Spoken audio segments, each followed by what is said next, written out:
um enorme exemplo dos perigos de quem não entende a diferença de poder tentar ter tudo o que quer e de ter o direito de ter tudo. Ele recebeu um não e decidiu que não poderia viver com aquilo. Sua solução? Obviamente, não aceitar.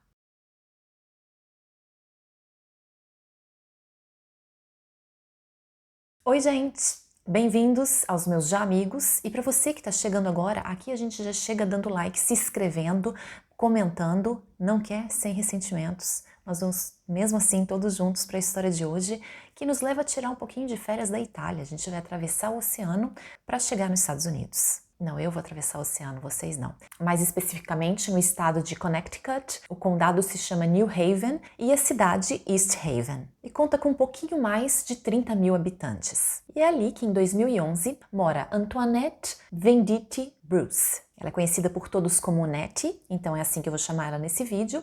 E naquele período, naquela época, ela está com 35 anos de idade. Ela tinha nascido ali mesmo, em 19 de janeiro de 76, e era filha de Domenico e Elisabetta Martoni Venditti. Ou seja, a gente deixou a Itália, mas a gente foi achar uns italianos lá nos Estados Unidos, porque eles tinham nascido realmente e vivido a maior parte da vida deles, os pais da Nettie, na Itália, mas depois de casados, pouco tempo depois, eles decidiram se transferir para os Estados Unidos, para a terra das oportunidades. E foi ali que eles começaram a construir sua família, primeiro com a chegada de Nettie e depois, de alguns anos, com a chegada de sua irmã mais nova, Anna, que descreve a irmã mais velha como tendo uma personalidade muito grande. Ela é muito extrovertida, é a alma da festa e adora dançar. E ela também era considerada uma grande amiga, filha, era quase uma segunda mãe também para sua irmã caçula. Não faltam elogios também vindos da melhor amiga de Nettie, Maria. Diz que ela era muito forte e sincera. Essas duas qualidades, segundo a amiga, afastavam até um pouquinho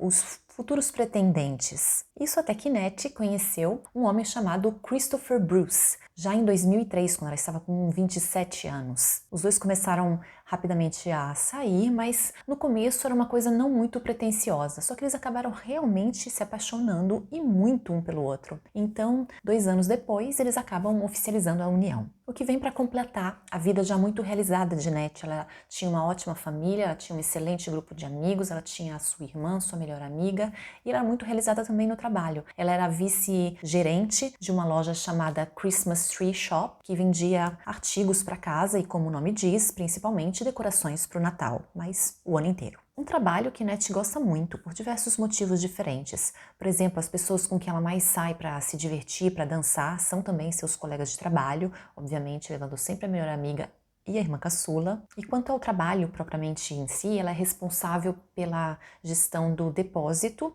que é um trabalho que ela gosta de fazer, é uma pessoa considerada muito organizada.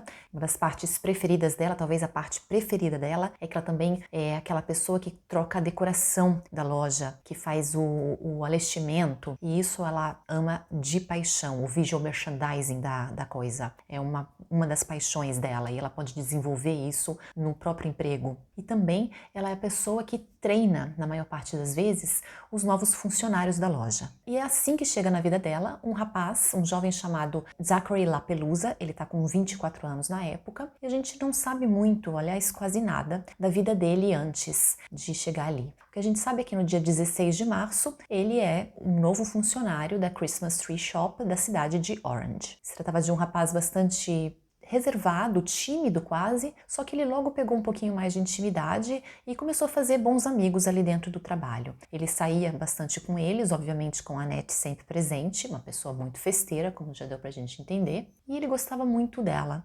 Ele gostou muito dela desde o primeiro dia, quando ela começou o treinamento dele. Só que Zachary começou a gostar cada dia mais dela, a se interessar mais por ela e romanticamente, tanto que ele se declarou. Foi até ela e se declarou abertamente, e ela, com muito tato, com muito jeito, muito respeito, explicou para ele que não estava interessada, que era casada, felizmente casada, que além disso não teria um relacionamento com uma pessoa do trabalho dela, que preferiria evitar isso, e que entre eles a única opção era colegas de trabalho e talvez uma amizade, nada além disso. E para Nettie, depois dessa conversa, o problema estava resolvido. Aliás, não era nem um problema. O rapaz viu, gostou, tentou, ela disse não, acabou ali. Só que não foi exatamente isso que aconteceu. Parecia que Zachary tinha completamente ignorado o que ela tinha dito para ele. Em vez disso, ele começou a intensificar elogios, atenções, parecia que ele estava sempre ao redor dela. Ele mudava o turno de trabalho com os colegas, parecia que onde ela estava, ele estava atrás. E não tinha nenhuma vergonha de deixar isso claro. Mas ainda assim, ela não via isso como um problema, como algo que ela tinha que resolver. Ela achou que as coisas aconteceriam naturalmente. Ele ia se esquecer, ia passar. Ele era muito novo, era 11 anos mais jovem do que ela. Ela entendia, desculpava ele e deixou para lá as coisas. Bastava esperar. O tempo curava tudo. E foi realmente isso que aconteceu. O tempo passou, Nettie acabou se esquecendo completamente dessa situação. Era só mais um colega de trabalho. Saíam juntos, mas não tinha nada demais. E assim chegou o dia 29 de outubro de 2010, quando ela e a sua irmã partiram para Las Vegas para comemorar o aniversário de 30 anos de Anna. E ali as duas se divertiram muito. Começando da escolha do figurino, das fantasias dela, afinal, era o final de semana de Halloween e era Las Vegas. Então elas se divertiram como nunca e tiraram um monte de foto que, obviamente, elas postaram nas suas redes sociais. E imediatamente, quase que automaticamente, Nettie começou a receber mensagens privadas na página de Facebook dela, de Zachary. Ele começa com algo simples, como ela estava bonita naquela foto, mas rapidamente, uma mensagem depois da outra, ele vai evoluindo até descrever o que ele gostaria de fazer com ela e por aí vai, dá pra gente imaginar. Comentários inapropriados, sim, mas que Nettie, mais uma vez, releva. Ela pensa que ele devia estar numa festa também, assim como ela, estava bebendo, estava bêbado. Amanhã ele se arrependeria das mensagens explícitas, inapropriadas e indecentes. Mas ela não poderia estar mais enganada, porque ele continuou a escrever, mesmo que ela não tivesse respondido a nenhuma das mensagens. Ele estava praticamente fazendo uma conversa sozinho, que começou no dia 29 à noite, como a gente viu, durou todo o dia 30, o dia 31, e a gente está incluindo madrugadas. Até que ele não escreveu nada no dia 1º de novembro. Pelo menos na parte da manhã, porque por volta das 2 horas da tarde, ele enviou alguma coisa, não uma mensagem, mas uma foto. Uma foto que ele tirou do Google Maps, que era a casa onde morava a Nettie e seu marido Chris. E ali ela finalmente entendeu que ela tinha motivos para se preocupar. Mas mesmo assim demorou outros 10, 11 dias até que ela fosse falar com o seu chefe, denunciar essa situação para o seu chefe no trabalho. Que, como consequência disso, vai realmente falar com Zachary, que explica para ele que foi tudo mal entendido, que sim, ele exagerou, que sim, quando ele escreveu ele estava bêbado, promete deixar a Nettie em paz. E mais uma vez parece que é realmente isso que ele está disposto a fazer. E também, mais uma vez, Nettie está tranquila, está satisfeita que ele não tenha sido nem despedido, que não tenha chegado a tanto, que ele esteja trabalhando ali, mas respeitando os limites dela. Ela não via isso nem como uma situação difícil, porque, como eu disse, ela era muito humana, muito profissional e conseguia lidar muito bem com o fato de estar trabalhando lado a lado com uma pessoa que tinha importunado ela, como ela mesma descrevia. E as coisas ficaram tranquilas por mais ou menos 3 meses, até o dia 7 de março de 2011, quando ela chegou no trabalho e ficou sabendo que Zachary tinha acabado de ser demitido por quebrar algumas mercadorias, bastante coisa na verdade, eu não achei o que era, mas o problema não foi nem esse, o problema foi que ele quebrou essas coisas e em vez de chamar alguém de resolver a situação, ele pegou tudo, colocou num saco de lixo e levou para o carro dele para tentar esconder. Só que ele fez isso na frente das diversas câmeras de segurança do local. E essa notícia pegou Nettie completamente de surpresa, ela não tinha ideia de nada do que tinha acontecido, até quando ela chegou ali estava tudo já resolvido. Na verdade tinha acabado de acontecer, tinha acabado de terminar a tal reunião em que ele foi demitido e ela chegou. Só que não foi exatamente assim que Zack entendeu a situação. Ele saiu já da sala do seu chefe, muito bravo, muito nervoso, com raiva, falando para quem estivesse ali, dizendo para todos os seus colegas de trabalho, para quem quisesse ouvir,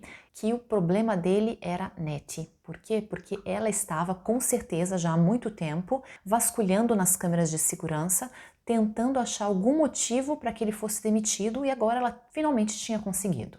impressionante a criatividade das pessoas que têm que achar algum motivo para fazer com que a culpa das coisas que elas fazem sejam de outras pessoas. De qualquer maneira, é nisso que ele acredita, ele está repetindo isso enquanto ele está ali no seu armário, colocando todas as suas coisas dentro de uma mochila, na área dos funcionários, na área reservada, e é quando chega a Nettie, na entrada do trabalho ela fica sabendo dessa notícia, enquanto ela está se dirigindo também para aquela área reservada para usar o banheiro. E é isso que ela faz, ela entra no banheiro. E assim, de alguma maneira, Zack fica sabendo que ela está ali. E minutos depois, ele começa a bater violentamente na porta do banheiro onde ela está, a insultar ela, dizer um monte de coisas que ela não está nem entendendo, porque ela não tinha visto o que ela tinha a ver com essa história. Só que ele está exagerando realmente, ela fica ali trancada, obviamente, não abre a porta e começa a chorar de nervoso. Foram necessários vários colegas de trabalho para conseguir arrastar ele para fora do local, fizeram ele entrar no carro e sair dirigindo, mas não antes que ele dissesse bem claro, em bom tom, para que Nettie e todos ali ouvissem a seguinte frase que fala por si mesma: eu sou teu 11 de setembro. E dessa vez sim, Nettie está apavorada. E aqui eu quero lembrar que a gente não precisa deixar as coisas chegarem ao físico para ser abuso, para ser agressão. Dá pra gente entender antes. Mas de qualquer maneira, ela tem essa personalidade dela, ela tentava minimizar as coisas, apaziguar, e foi isso que ela fez, mesmo estando assustadíssima dessa vez. Ela achou que ela poderia resolver sozinha e acabou não indo seguir o conselho de todo mundo ao redor dela, fazer uma verdadeira denúncia para a polícia sobre essa agressão, talvez conseguir até uma ordem de restrição contra ele. Ela não fez nada, porque ela acreditou que agora as coisas seriam realmente resolvidas porque ele tinha sido demitido. Bastava isso. Só que, na verdade, a demissão teve o efeito oposto. Porque, afinal, se tratava de um rapaz que primeiro estava obcecado por ficar com ela, depois por se vingar dela, e agora ele tinha todo o tempo do mundo. Obviamente, ele começou a segui-la. Ela nunca percebeu nada, e como é também da personalidade dela, uma pessoa muito positiva, ela acreditou que tinha sido demitido do trabalho, tinha cancelado ele no Facebook, estava tudo resolvido. Ela realmente não pensava mais nisso, mais uma vez. E para colocar uma pedra definitiva nessa história, ou melhor, na memória dessa história, ela teve também uma grande oportunidade de trabalho que a ajudaria muito a se distrair.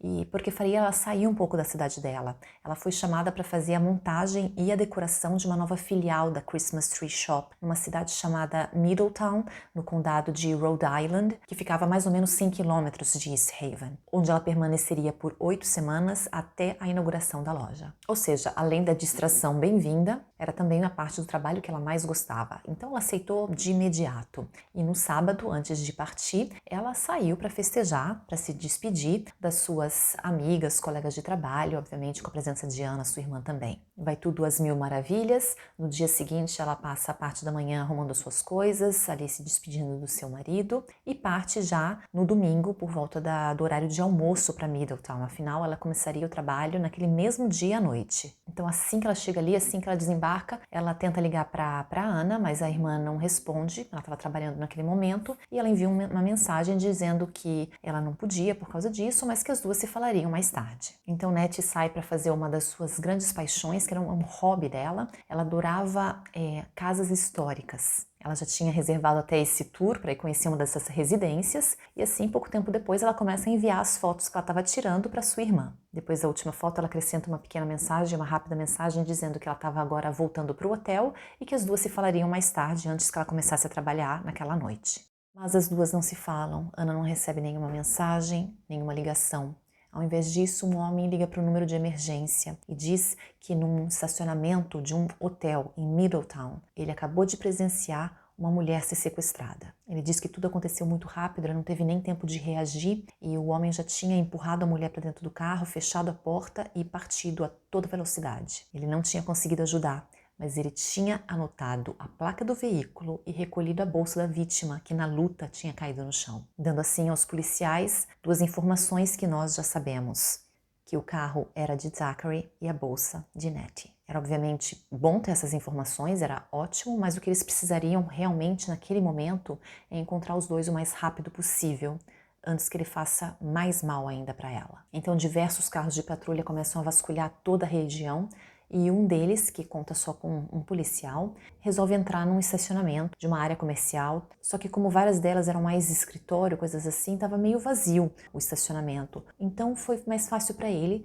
perceber quando um homem estranhamente agitado se aproximou de um veículo. Ele imediatamente chamou a central de polícia, porque ele não podia abordar de acordo com as normas, ele não podia abordar sozinho, então ele estava chamando por reforços. Só que não responderam ele imediatamente pegou a arma de serviço na mão e foi se aproximar do veículo. O homem, quando viu ele, partiu imediatamente cantando os pneus. E assim começou uma grande perseguição. Ele finalmente conseguiu pela rádio ajuda e tinham a essa altura 3 ou 4 carros no total perseguindo aquele veículo. E mais ou menos contemporaneamente a isso, Ana recebe finalmente uma ligação. Ela corre para atender, só que não é a sua irmã. É uma funcionária da Christmas Tree de Middletown, dizendo para ela que tinha conseguido o número dela com uma funcionária da loja onde Jeanette trabalhava, porque se tratava de uma urgência. A irmã dela tinha sido envolvida em um acidente. A moça não sabia dar nenhum outro detalhe, só que pediu para que Ana ligasse imediatamente para a delegacia.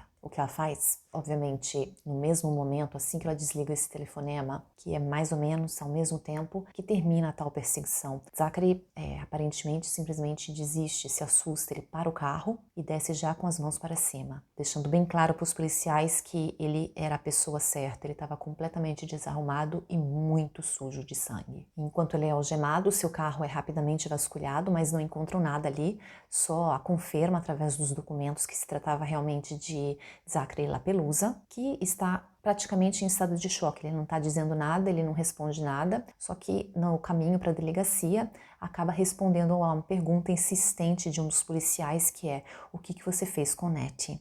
Ele acaba dizendo: eu a joguei num rio. E como ele não conseguia ser mais específico, em vez de levar ele para a delegacia, os policiais pediram que ele indicasse mais ou menos onde era esse lugar, e assim eles dirigiram por 10, 15 minutos, até que antes que eles chegassem a qualquer lugar, eles receberam uma ligação da delegacia dizendo para trazer ele para ali porque Nettie tinha já sido encontrada dentro de uma fossa. Ela estava já claramente sem vida e com diversas feridas de corte por todo o corpo. Um crime do qual Zachary, assim que chega na delegacia, começa a falar. Depois daquele choque inicial no qual ele deve ter estado depois do ataque, ele está mais agora tornando em si mesmo e começa a explicar que ele estava muito nervoso, muito com raiva até. O motivo é porque ele tinha sido demitido e proibido de entrar naquela loja até. Mas não porque ele perdeu um emprego, que ele não tinha como se sustentar agora, que ele estava sem o seu salário, que ele não tinha conseguido outra coisa. Não, o problema é que agora, como ele faria para ver Nettie todos os dias? E o pior, o que dava mais raiva, é que a culpa tinha sido dela mesma. Ele então continua contando como a raiva dele não estava passando, cada vez ele sentia mais raiva e pensava mais nisso, não conseguia pensar em outra coisa, até que ele decidiu que tinha que agir de alguma maneira, então ele foi comprar um conjunto de facas de açougueiro. E eu creio que na história do mundo, nada foi nunca resolvido com um conjunto de facas de açougueiro. Mas foi isso que ele fez assim que ele chegou em Middletown. Sim, porque ele tinha seguido Nettie até ali. O plano magnífico dele era, pela milésima vez, pedir para que ela deixasse o seu marido e ficasse com ele, só que com uma grande diferença. Dessa vez, ele usaria as facas contra ela, resolveria o seu problema, como ele disse, caso a resposta dela fosse negativa, que foi exatamente o que aconteceu. Voltando do seu passeio, Nettie encontra Zachary esperando ela ali no estacionamento do hotel e ela mal deixa ele falar. Ela começa nervosa a pedir para que ele vá embora, deixe ela em paz de uma vez por todas. E ali é o início da tal cena que a testemunha descreveu quando chamou a emergência. Assim que conseguiu colocar ela no carro, em uma questão de segundos, Zachary dirigiu meio sem rumo até encontrar um local isolado o bastante, foi isso que ele pensou ao menos, para ele resolver o seu problema de amor não correspondido. Ou obsessão, se quisermos ser um pouquinho mais claros. Que, aliás, foi a palavra usada pelos investigadores que foram vasculhar o trailer onde Zachary morava. Onde eles encontraram uma decoração toda feita à base de bilhetinhos escritos compulsivamente: Nettie, eu te amo, Nettie, eu te amo, Nettie, eu te amo. E um computador com diversos vídeos da casa dela, incluindo um vídeo aquele dia que ele passou a manhã sem escrever para ela e depois, por volta das 2 da tarde, ele enviou a foto da casa. Aquele dia, depois de ficar filmando a casa sem que ninguém entrasse, ninguém saísse, era só a casa, ele vira a câmera para si mesmo e começa a dizer no modo muito estranho, inquietante, frenético quase. Nete, eu tô aqui, eu sei onde você tá ali dentro. Basta eu arrombar essa porta que você vai estar comigo. Ele repete essas frases uma vez, 2 vezes, 3 vezes, compulsivamente, obcecadamente. Para não falar de diversas outras filmagens que ele fazia dele se declarando e repetindo outras coisas tão românticas como essas. Caso resolvido, não existia nenhuma dúvida de quem tinha sido culpado e da motivação desse crime. Tudo resolvido em tempo recorde, mais ou menos 1 hora depois de ter recebido aquela ligação dizendo que a irmã tinha sido envolvida em um acidente. Ana já estava na delegacia recebendo de pessoa essa notícia, que a sua irmã tinha perdido a sua vida, infelizmente. Restava agora para ela passar essa informação adiante para o seu cunhado, para os seus pais, uma coisa que ela não conseguiu nem fazer. Ela estava se sentindo mal, quase desmaiou ali. Chamou então a Maria, a melhor amiga de Nettie, que teve essa ingrata tarefa. Foi ela que teve que deixar arrasados os pais de sua melhor amiga e completamente quebrar o coração de Chris. Que além disso, além da falta da esposa, por quem ele era muito apaixonado, ele também ficou com a culpa, uma grande culpa que ele leva até hoje de não ter conseguido proteger a sua esposa. Mas pelo menos dessa vez, uma magríssima consolação, eu sei, mas a família recebeu a notícia da perda do ente querido já quando o culpado estava em custódia policial. E dali por diante as coisas continuaram a caminhar mais ou menos rápidas. Já em março de 2013, Zachary LaPelusa foi levado a julgamento com a acusação de sequestro e de homicídio em primeiro grau. E o que ajudou também a adiantar o mais rápido possível as coisas foi o fato de que ele se declarou culpado de todas essas acusações, recebendo então a sentença de prisão perpétua pelos seus crimes. Sentença essa que, depois de ouvir, ele pediu para fazer uma declaração no tribunal. Eu sei que não significa muito, mas eu sinto muito por aquilo que eu fiz aquele dia. Eu cometi um ato terrível. Sinto muito por ter arruinado 2 famílias, mesmo. Uma sentença que parece sim dura, para não dizer justa e merecida, mas prevê o pedido de liberdade condicional, depois de descontar um mínimo de 20 anos essa sentença.